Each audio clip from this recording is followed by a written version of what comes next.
let's move forward into where we had left off with Peter Gabriel, us. And that's going to be, after digging in the dirt, we have found 14 black paintings, which just kind of reminds me a little bit of the picture of Dorian Gray, which I read this year. And I really liked that the writing in that is fantastic. Quippy, not in a Marvel kind of quippy way, but in like a cool, well-written way. But that only involved one particular photograph. Let's find out what's happening with these photographs. 14 black ones. What could be pictured inside of those? It's up for interpretation. Let's go ahead and find out.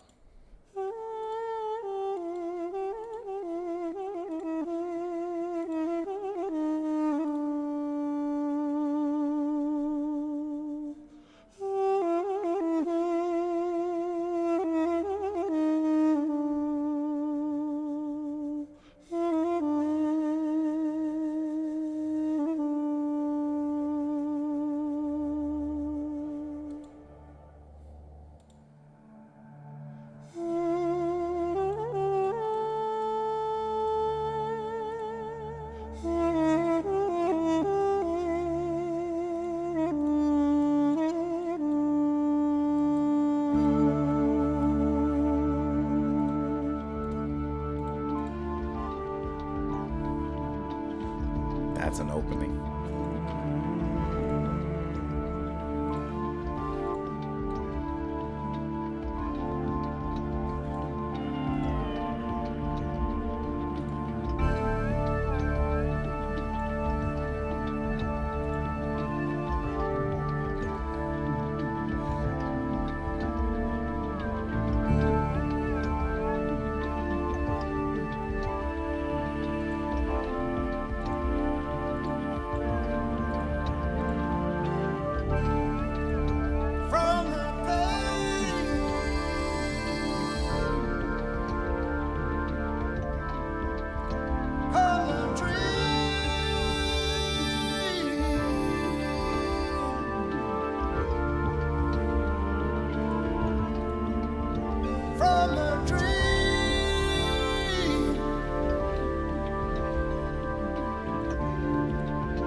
Really cool, this atmosphere that's being built in here.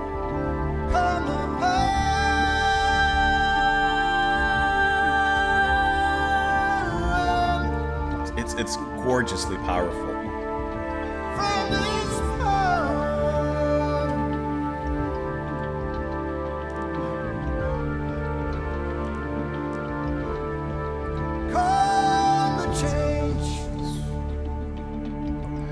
I'm waiting for that like drum moment to come in.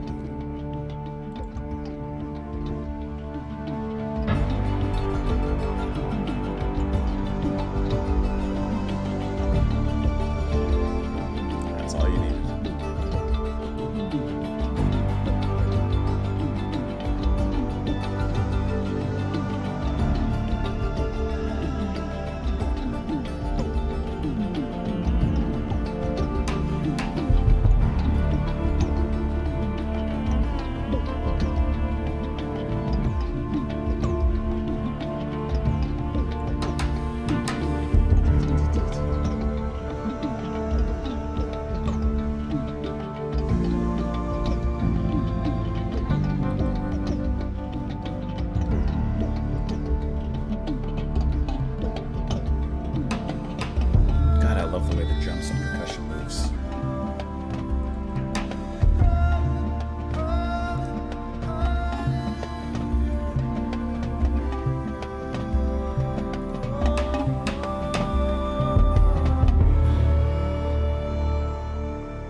I like this one a lot. This one, it shows one of the many, many things that Peter Gabriel excels in, and that is the atmosphere that dwells in the spirit of this song. There's something so deeply mystical that he reaches down and pulls out that really becomes apparent in this track. The throbbing and yet drony bass line that's like just sucked behind everything. The percussion, which gently but in a very focused and ritualistic manner kind of makes these proceedings proceed, and we are just onlookers in this particular thing that's happening. And I love the sound of it all, and the way that Peter sings in here, while relatively brief to an extent, it just adds to this mysticism. It sounds like he is conjuring up something, and eventually when the drums and that rhythm come up just a little bit more to the forefront, it's like that thing has been summoned and we're all just in trance looking at it. And I think that's a really awesome atmosphere that he pulls up in here.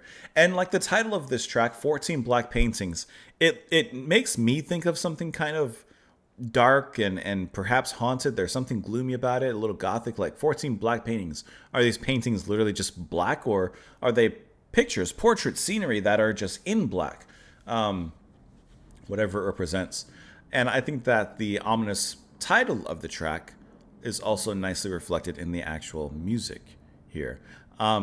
This actually might be one of my favorite tracks on the album, just due to the actual scenery of it. The presence that it has is really beautiful. And I like how eventually when those drums do come up a little bit more, it's not a lot, but it's just enough. And I love the way he chants in the echoes of the background there. It's not much here, like I said. From the pain come the dream, from the dream come the vision. From the vision come the people, from the people come the power. From this power come the change. And I think these lyrics are simple in a sense, but I think that they're very deep. You know, if you were to skip all of the changes in between, basically it's from pain comes change. From experiencing pain eventually works its way into change and wanting to change things, so that perhaps these things are painless for others. Let's see if there's any information on this particular track. Let's see if there's anything here. There you go. Song's names and lyrics come from the Black Paintings, a series of 14, possibly 15 murals painted by Romantic painter Francisco de Goya on the walls of his villa outside Madrid in the 1800s. The paintings are known for their unusually bleak subject matter and composition, even by Goya's standards. You have the Titan Cronus eating his children in this one. I believe that's what it was, Cronus. Goya created the black paintings with no intention of them being exhibited to mass audiences. Indeed, he never bestowed names upon any of the murals, and as such, never disclosed the meanings of them before he died. Titles were given to the paintings after their transference to canvas, and the intentions behind the creations have become the subject of much speculation. That's really interesting. So, I'm looking up the black paintings.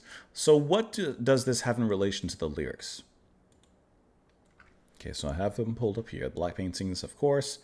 So here's those paintings. Okay, or Saturn devouring his son, not Cronus. Cronus' time. The dog, okay. Two old men. This looks a little devilish back there. Men reading. That they are, even though he's kind of drifted off a little bit.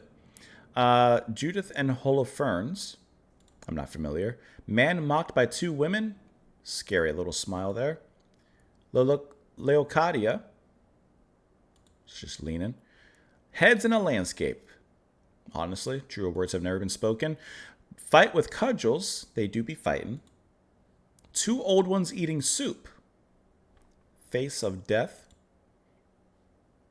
Pilgrimage to the mountain of San Isidro. Pilgrims do be pilgriming. Didn't mean to zoom in. Didn't mean to zoom in. Zoom me out. Zoom me out. Escape. How do I get out of this? Witch's Sabbath. Black Phillip leading the choir. And that's it. Asmodea, and they go on. Atropos, and so forth. I think these are really cool. So